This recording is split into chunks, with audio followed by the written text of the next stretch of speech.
ఆయన అంటుంది కూడా అదేనండి, ఆవిడ వచ్చిన వేగానికి అదృష్టవశాత్తు కారు బోల్తా పడినా ఆవిడ ఒక్కటే చెప్పండి, నేను చాలా వేగంగా వచ్చాను కదా, కార్కి గుద్దాలని ఎవరైనా అనుకుంటారు? ఒకసారి మీరే చెప్పండి. కార్కి ఎంత వేగంగా వచ్చాను కదా, 200-220 స్పీడ్ లో వచ్చాను. ఆ, చెట్టుకో దేనికో గుద్దుతామని. చిన్న కార్కి ఎవరైనా గుద్దుతారా అండి? సోషల్ మీడియా అంతా చిన్న కార్కి ఎవరైనా జస్ట్ మిస్టేక్ అండి, ఫ్రాక్షన్ ఆఫ్ సెకండ్స్ లో అప్పటికే ఏడుస్తున్నాను, మెంటల్ గా బాగా డిప్రెస్ అవుతున్నాను, బాగా సఫర్ అయి ఉన్నాను. ఆవిడ మాటలకి బాగా మనసుకు బాధపడుతున్నాయి. ఆ టైంలో జరిగింది, కానీ లేకపోతే ఆ చిన్న కార్కి నేను ఎందుకండి గుద్దుతాను? అందులో మనుషులు ఉన్నారని కూడా నేను చూడలేదు అసలు. నేను జస్ట్ అలా చెట్టుకో దేనికో వెళ్దామని ఆగి, జస్ట్ వాళ్ళు అప్పుడే సడన్ గా ఆగడం వల్ల నేను టచ్ అయింది. అది మిస్టేకే, వాళ్ళకి క్షమించమని అయితే నేను కోరుకుంటున్నాను. మీ నెంబర్ పెడితే అతనితో నేను మాట్లాడి వెళ్ళి పర్సనల్ గా కూడా కలుస్తాను. లీగల్ కూడా ఆల్రెడీ కేసు కట్టారు, అది కూడా ఫేస్ చేస్తాను. ఆయన అంటుంది కూడా అదేనండి, అంటే ఆవిడకి పర్సనల్ ప్రాబ్లమ్స్ ఉండొచ్చు.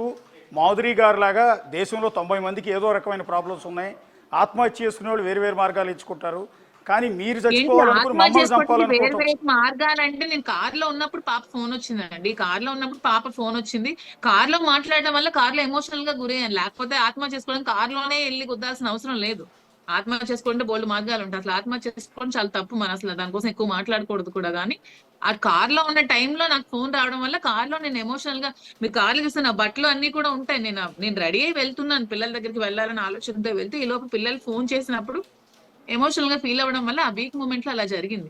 దీనిలో ఇంటెన్షనల్ గా ఆ కారును గుద్దాలని అయితే నేను గుద్దలేదు. డిప్రెషన్ కి గురై ఉన్నా అనుకోవచ్చు బాగా, దాని వల్ల అలా జరిగింది అంతే. అంటే పోలీసులు మీ దగ్గర నుంచి బ్లడ్ శాంపిల్స్ కూడా తీసుకున్నారు. బహుశా కొన్ని ఆరోపణలు కూడా వస్తున్నాయండి. మీరు ఒకవేళ మద్యం సేవించి ఉన్నారంటే, లెక్కర్ తీసుకుని ఉన్నారా, లేకపోతే ఒకవేళ డ్రగ్స్ తీసుకున్నారా అన్న అనుమానాలు వ్యక్తం చేస్తున్నారు. ఆ రోజే మీకు మీడియాకి నేను ఆల్రెడీ చూపించాను, నాకు 0 వచ్చింది. ఎందుకంటే ఏదైనా మ్యానిపులేట్ చేయగలరు అవతల పార్టీ వాళ్ళని, ఆ రోజే నేను ప్రూఫ్ కూడా చూపించాను. నాకు 0 వచ్చింది. నాకు ఆల్కహాల్ తీసుకునే అలవాటు కూడా నాకు లేదండి, నేను ఎప్పుడు ఆల్కహాల్ తీసుకోలేదు. అంటే ఇంకా రిపోర్ట్స్ రానట్టున్నాయి బ్లడ్ శాంపిల్స్ కి సంబంధించినవి. అంటే బ్రీత్ అనలైజర్ వచ్చిన రిపోర్ట్ రాంగ్ అండి? బ్రీత్ అనలైజర్ ఇమీడియట్ గా వచ్చింది. ఇన్ కేసు డ్రగ్స్ లాంటివి ఏమన్నా తీసుకుంటే అది 2-3 రోజులు రిపోర్ట్ పడుతుందేమోనని వాళ్ళ అనుమానం. మరి డ్రగ్స్ లాంటి వాళ్ళు ఏమైనా ఫేక్ రిపోర్ట్లు ఇస్తే ఇవ్వాలి, కానీ నాకు డ్రగ్స్ అలవాట్లు కానీ, మాకు ఆల్కహాల్ అలవాట్లు కానీ, అలాంటి అలవాట్లు నాకు ఏవి లేవండి. ఓవరాల్గా ఇప్పుడు యాక్సిడెంట్ అయ్యి హాస్పిటల్ నుంచి వాళ్ళు డిశ్చార్జ్ అయ్యారు. సరే, 3 పిల్లలు అది చూసుంటారు, తెలుసుకుని ఉంటారు, చెప్పుంటారు. వాళ్ళ రియాక్షన్ ఏంటండి? వాళ్ళు మాట్లాడి ఒక తల్లికి ఇట్లా జరిగిందనగానే పిల్లలు బాగా ఏడ్చారు. అమ్మా, మేము ఏదో ఎమోషనల్ గా ఏడ్చితే నువ్వు అలాంటి నిర్ణయం తీసుకుంటావా? మాకు నువ్వు లేకపోతే మేము ఎలా బ్రతుకుతావు, నువ్వు లేకపోతే మాకు ఎవరమ్మా చూసుకునేది అని పిల్లలు బాగా ఏడ్చారు. కొంచెం బాగా బాధ అనిపించింది. ఓకే, ఇవాళ మీరు చెప్తున్న దాని ప్రకారం 2 మంచి పరిణామాలండి. సొసైటీ మొత్తం మీకు నెగిటివ్గా ఉందనుకున్న క్రమంలో చాలామంది మీకు మద్దతు పలుకుతున్నారు, అండగా ఉంటామంటూ ఉన్నారు, సపోర్ట్ ఇస్తూ ఉన్నారు. అదే క్రమంలో ఇన్నాళ్ళుగా మీకు దూరంగా ఉంటున్న మీ భర్త కూడా మీతో ఫోన్ చేసి మాట్లాడి ఇవాళ నేనున్నానని భరోసా ఇస్తూ ఉన్నారు. ఈ లైఫ్లో ఈ 2 కూడా మీరు ఊహించిన పరిణామాలు కదా. భవిష్యత్తు ఎలా ఉండబోతుంది అనుకుంటున్నారు మీరు? చూడాలండి ఇక మీద. ఇంకా మళ్ళీ ఈ రోజు వరకు ఇలా జరిగింది, ఇక మీద ఇంకా ఎలా ఉంటుందో చూడాలి. అంటే స్టిల్ ఈ నిమిషం వరకు దువ్వాడ వాణి, ఆమె కుమార్తె దువ్వాడ శ్రీనివాస్ ఇంటి ముందే ఉన్నారు. అదే షెడ్ కింద, రేకుల షెడ్ కింద కూర్చుని ఆమె ఎప్పటికైనా అక్కడే ఉంటదండి. ఎందుకంటే ఆమె దాహం తీరంది, ఆమె దాహం ఎప్పటికీ తీరదు. ఆమె ఎప్పటికీ అలాగే ఉంటది. ఆమెకి ఎన్ని కోట్లు ఇచ్చినా, ఎంత అవకాశాలు ఇచ్చినా ఆమె దాహం ఎప్పటికీ తీరదు. ఆమె ఎప్పటికీ అలాగే ఉంటుంది. ఆమె లైఫ్ కూడా ఇంక రోడ్డు మీద ఉంటది, అలాగే ఉంటది. ఆల్రెడీ రోడ్డు మీద ఉంది, రోడ్డు మీద తెచ్చేసింది, ఇంకా రోడ్డు మీద ఉంటది కూడా. దువ్వాడ శ్రీనివాస్ కూడా ఆ డిమాండ్స్ కూడా మీరు చూస్తే ఉంటారు కదా, అంతా ఫైనాన్షియల్ డిమాండ్స్. పబ్లిక్ కూడా తెలుసుకున్నారు ఎవరేంటో అని. ఏమండి, అందరికీ తెలుసండి, మా నియోజకవర్గం ప్రజలందరూ కూడా తెలుసండి. కానీ ఇప్పుడు వాళ్ళు టీడీపీ సపోర్ట్ లో ఉన్నారు కానీ ఎవరు బయటకు వచ్చి మాట్లాడడానికి భయం. మేము మాట్లాడితే మా మీద ఏమంటారో, మేము మాట్లాడితే మా మీద కేసు కడతారో, మేమేమేనంటే మేము అనవసరంగా ఈ ఇష్యూలో అనవసరంగా బుక్ అవుతామేమోనని భయానికి ఎవరు ముందుకు రావట్లేదు తప్పితే అందరికీ తెలుసు. 2 years ముందు నుంచి జరుగుతున్న ఇష్యూ, ఈ రోజు కాదు. ఈ రోజు జస్ట్ సడన్ గా లైమ్ లైట్ లో తీసుకొచ్చింది, కానీ ఇది 2 సంవత్సరాల ముందు నుంచి జరుగుతున్న ఇష్యూ, అందరికీ తెలుసు ఇది. సో టోటల్గా దువ్వాడ శ్రీనివాస్ ఒక స్టేట్మెంట్ ఇచ్చారండి. దువ్వాడ వాణికి నేను విడాకులు ఇస్తున్నాను, విడాకుల నోటీసులు కూడా పంపించాను అని. సో ఈ డీలింగ్ అంతా అయిపోతే ఆవిడ కూడా విడాకులకు సిద్ధంగా ఉన్నట్టుంది. ఒకవేళ ఆస్తి పంపకాలు జరిగిపోతే వెళ్ళిపోవడానికి సిద్ధంగా. అవును, ఆల్రెడీ TV9 లో చెప్పినట్టుంది, నాకు ఆస్తి రాసిమనండి, ఆ డైవర్స్ ఏదో ఇచ్చిమనండి, నాకు అనవసరం అని చెప్పింది, విన్నాను. వాట్ నెక్స్ట్ ఫ్యూచర్ అండి? ఐ మీన్ దువ్వాడ శ్రీను నా అప్పుడు ఒంటరి ఫ్యూచర్ అయితే అయిపోతాడు. క్లియర్ అండి. నా ఫ్యూచర్ అయితే clear. I want to continue in politics. నేను ఎవరు చెప్పినా నేను ఆగేదే లేదు. నేను వైఎస్ఆర్సీపీ కోసం పనిచేస్తాను. పార్టీలోనే ఉంటాము.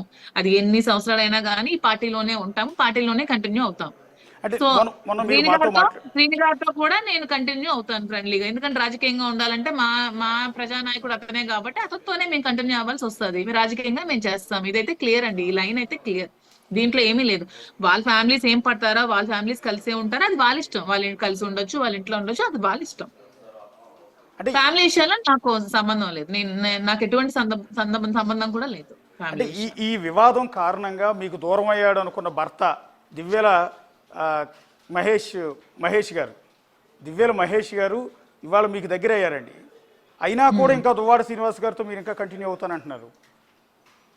ఏమిటి శ్రీనివాస్ తో రాజకీయంగా కంటిన్యూ అవుతామంటున్నానండి. మీరు ఇదే అపార్థం చేసుకుంటున్నారు. మీరు అపార్థం చేసుకొని మీరు కూడా బ్యాడ్ గా చూపిస్తున్నారు. దువ్వాడి శ్రీనివాస్ గారితో రాజకీయంగా కంటిన్యూ అవుతాం.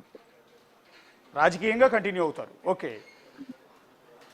చివరిగా ఒక మాట రాజకీయంగా మాదిరి గారు ఒక మాట, ఉమ్. అంటే గతంలో మీకు ఎంపీ టికెట్ గురించి కొంత డిస్కషన్ కూడా జరిగింది, కొంత మీకు ఇస్తారన్న ప్రచారం కూడా కొంత జరిగిన నేపథ్యంలో భవిష్యత్తులో అంటే వచ్చే ఎన్నికల్లో మళ్ళీ మీరు పోటీ చేయబోతున్నారా? పోటీ చేసే అవకాశం వస్తే? ఏమో దేవుడు అవకాశం ఇస్తే, జగన్ అన్న అవకాశం ఇస్తే పోటీ చేస్తానేమో. దాంట్లో తప్పే ఉందండి. ఇప్పుడు కొంచెం వచ్చిన కొత్త నాయకులు ఏమైనా ఆ, ఆ, ఇదేంటమ్మా స్పెషల్ గా పుట్టారా? అందరూ ఇక్కడి నుంచి వస్తారు. రాజకీయాలు మొదటి ఓనమాల నుంచి స్టార్ట్ చేస్తాము. పబ్లిక్ లోనే ఉంటాము. పబ్లిక్ ఎలాగా సెర్చ్ చేస్తాను. నేను ముందు నుంచి నేను పబ్లిక్ లో ఉన్నాను. ముందు నుంచి నేను పబ్లిక్ సర్వీస్ చేయడం నాకు అలవాటు. నేను అందులోనే ఉన్నాను కాబట్టి నాకు ఇంకా ఈజీ అవుతుంది. నేను జనాలకి ఎప్పుడు దగ్గరగా ఉంటాను కాబట్టి ఇంకా ఈజీ అవుతుంది. సో ఏమో అలాంటి అవకాశం ఇస్తే, నేను జగన్మోహన్ రెడ్డి గారు నాకు అవకాశం ఇస్తే నేను చేస్తాను. పార్టీ ఇవ్వకపోయినా చేస్తాను. నేను ఏ రోజు కూడా టికెట్ కోసం కూడా టికెట్ల కోసం కావాలి, నాకు పదవులు కావాలని కూడా నేను ఏ రోజు కూడా అనలేదు కదా. ఏ రోజు కూడా నేను మహిళా అధ్యక్షురాలు పదవి రిజైన్ చేసా కూడా నేను ఏ రోజు కూడా పదవి, మీరు ఇన్ని సంవత్సరాలు ఎంత చెప్తున్నారే నాకు రాజకీయ కాంక్ష ఆవిడ. నేను 2 years వచ్చిన తర్వాత 1 year ముందే నేను రాజీనామా చేశాను కదా. మరి నిజంగా నాకు శ్రీని గారికి నిజంగా ఇలా ఆవిడ అన్నట్టు ఇల్లీగల్ కాంటాక్ట్ ఉంటే మరి నేను రాజకీయంగా ఆల్రెడీ నేను వెళ్ళి ఏదైనా పోర్ట్ఫోలియో తెచ్చుకోగలను కదా. నేను రాజకీయంగా ఉండగలను కదా నేను. మరి ఎందుకు లేను? ఎందుకంటే అవన్నీ ఫేక్. ఆవిడ చెప్పినవన్నీ మాటలన్నీ అబద్ధాలు. ఏ రోజు కూడా నేను రాజకీయంగా ఇలా రావాలి అలా రావాలని లేదు. సర్వీస్ చేయాలి, జగన్ అన్నకి సపోర్ట్ చేయాలి, మా టెక్కల నుంచి మన టెక్కల నియోజకవర్గం గెలవాలి ఎలాగైనా సరే. నేను జగన్ అన్న దగ్గరికి వెళ్ళినప్పుడు కూడా జగనానికి ఇదే మాట చెప్పాను, అన్న నేను టెక్కలు గెలిపించుకొని మళ్ళీ నీ దగ్గరికి వస్తానని చెప్పాను. కానీ మా దురదృష్టం పార్టీ మళ్ళీ రాలేదు. మళ్ళీ నెక్స్ట్ మేమే వస్తాం. అంటే మళ్ళీ వచ్చే ఎన్నికల్లో ఇప్పుడున్న ఈ పరిస్థితుల నేపథ్యంలో ఇన్ని వివాదాల తర్వాత దువ్వాడ శ్రీని గారు మళ్ళీ ఎమ్మెల్యేగా పోటీ చేసే అవకాశాలు చాలా తక్కువగా కనిపిస్తున్నాయి. పార్టీ కూడా టికెట్ ఇస్తుందో లేదో. ఎందుకండి తక్కువగా కనిపిస్తున్నాయి? ఇప్పుడున్న సో కాల్ నాయకులకి ఎవరికైనా ఏ ఫ్యామిలీ ఇష్యూస్ లేవా? ఏ ఫ్యామిలీ ప్రాబ్లమ్స్ లేవా? ఎవరికి 2-3 వైఫ్స్ లేరా? ఈ రాజకీయాలకు దూరం అనే మాట మీరు అనకండి. ఈ రాజకీయాలు వేరు, ఫ్యామిలీ లైఫ్ వేరు. ప్రతి ఒక్కరికి ఫ్యామిలీలో డిస్టర్బెన్సెస్ ఉంటాయి, ప్రతి ఒక్కరికి బ్యాక్ హోల్స్ ఉంటాయి, ప్రతి ఒక్కరికి ఏవో ఒకటి ఉంటాయండి. నేను మొన్నటి వరకు మన చంద్రబాబు నాయుడు గారు కూడా ఎన్నో కామెంట్స్ చేశారండి వాళ్ళ ఫ్యామిలీస్ కి, వాళ్ళ వైఫ్స్ కి అసెంబ్లీ సాక్షిగా. అతను ఆ రోజు ఏడ్చారు కూడా అసెంబ్లీ నుంచి వెళ్ళిపోయారు కూడా. కానీ ఈ రోజు సీఎం సీట్ లోకి వచ్చారు. ఫ్యామిలీకి పాలిటిక్స్ కి ఎప్పుడు సంబంధం పెట్టుకోండి. ప్రజానాయకుడు ప్రజలతో ఎలా ఉన్నాడు, ప్రజలకి ఏం చేస్తున్నాడు, ప్రజల క్షేమం తెలుసుకుంటున్నాడా లేదా, ప్రజలకు సంక్షేమం జరుగుతుందో లేదా తెలుసుకుంటున్నాడా లేదా అని చూసేవాడే ప్రజానాయకుడు. కానీ ఫ్యామిలీ లైఫ్ ని, పొలిటికల్ లైఫ్ ని ఎప్పుడు కూడా కంపేర్ చేయకూడదు. సో ఆ మాటలు మీరు అసలు అనకండి. ఫ్యామిలీ లైఫ్ ని, పొలిటికల్ లైఫ్ ని ఎప్పుడు కంపేర్ చేయకండి. అతను ఎప్పుడు ఒక నాయకుడే, ప్రజల్లో ఉండే నాయకుడు దువ్వాడ శ్రీనివాస్ ప్రజల్లోనే ఉంటాడు అతను. అది ఎప్పటికీ పోదు. ఇప్పుడు కూడా మా ప్రజలందరూ ఏడుస్తున్నారు, అతనికి ఎంత కష్టం వచ్చిందే, ఈవిడ వల్ల ఎంత కష్టం కలుగుతుంది, అయ్యయ్యో అని బాధపడుతున్నారు అందరూ. తప్పితే ఎవరు కూడా యాంటీగా లేరు అతని మీద. ఒకవేళ ఈ పరిస్థితుల నేపథ్యంలో రాజకీయాల మీద విరక్తి పుట్టి ఆయన తప్పుకుంటే దివ్యల మాధురి గారు టెక్కలి నుంచి కాదు మేడం, ఒక్క నిమిషం కంటిన్యూ చేయండి. టెక్కలి నుంచి ఇన్ కేస్ జరిగితే టెక్కలి నియోజకవర్గం నుంచి వైసీపీ తరఫున దివ్యల మాధురి గారు ఎమ్మెల్యేగా పోటీ చేసే అవకాశం ఉంటుందా? ఇది ఊహాతీతం. నేను శ్రీని గారిని అభిమానించే వ్యక్తిగా, శ్రీని గారి గురించి నేను దగ్గరగా ఉండి తెలుసుకున్న విషయాలకు అనుగుణంగా అతను ఎప్పుడు రాజకీయాల నుంచి దూరంగా ఉండరు. ఎందుకంటే అతను అన్నిటికంటే అతనికి ఇష్టమైంది రాజకీయం. అంటే ప్రజలంటే అతనికి చాలా ఇష్టం. అతను అందుకనే ఇన్ని సంవత్సరాలు అతను ఇంత డబ్బు కోల్పోయినా, రాజకీయాల్లోకి వచ్చి ఇంత తన బిజినెస్ లు కోల్పోయినా సరే ఎందుకు రాజకీయాల్లోకి వదలేదంటే అతనికి ప్రజలంటే అతనికి ఇష్టం. అతనికి ప్రజలకి ఉన్న బాండింగ్. సో అతను ఎప్పుడు ఆ విషయంలో బ్యాక్ స్టెప్ రారు. మేము కూడా రాకూడదనే కోరుకుంటాను. నేను ఎప్పుడు శ్రీను గారి మీద యాంటీగా వెళ్ళను. శ్రీను గారే ఎప్పటికైనా మాకు ఎమ్మెల్యే. అది కాకుండా ఇంకేమైనా పోర్ట్ఫోలియో ఇస్తే చేయడానికి నేను రెడీగా ఉంటాను, కానీ శ్రీను గారి మీద ఎప్పుడు యాంటీగా చేయడానికి కానీ, శ్రీను గారి మీద నేను ఇది చేయడానికి నేను ఎప్పుడు రెడీగా ఉండను. నాకు అది ఇష్టం ఉండదు కూడా.